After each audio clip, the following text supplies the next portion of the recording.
Among the Hidden, Chapter 6. The tax bill arrived 2 weeks later, the day that Dad, Matthew, and Mark loaded the hogs onto the livestock trailer and took them all away. Most were going to the slaughterhouse. The ones too young and too small to bring a decent price were going to an auction for feeder pigs. Luke watched through the vent at the front of the house as Dad drove by in the battered pickup with each load.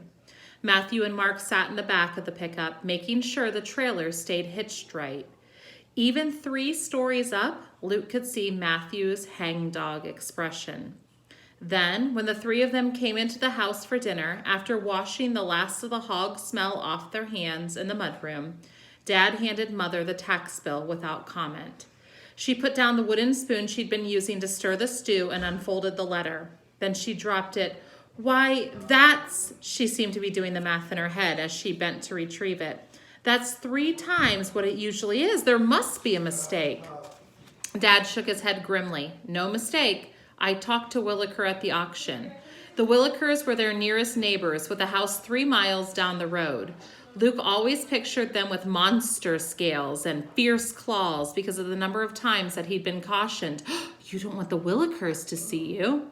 Dad went on, Williker says they raised everyone's taxes because of them fancy houses. Makes our land worth more. Well, isn't that good? Luke asked eagerly. It was strange. He should hate the new houses for replacing his woods and forcing him to stay indoors. But he'd half fallen in love with them, having watched every foundation poured, every wooden skeleton of walls and roofs raised to the sky. They were his main entertainment, aside from talking to Mother when she came upstairs for what she called my Luke breaks. Sometimes she pretended his room needed cleaning as badly as the bread needed baking or the garden needed weeding. Sometimes she just wanted to sit and talk. Dad was shaking his head in disgust over Luke's question. No, it's only good if we're selling, and we ain't. All it means for us is that the government thinks they can get more money out of us. Matthew was slumped in his chair at the table. How are we going to pay? He asked. That's more than we got for the hogs, and that was supposed to carry us through for a long time.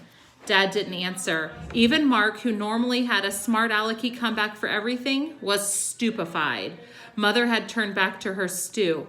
I got my work permit today, she said softly. The factory's hiring, and if I can get on there, I can maybe get an advance on my paycheck.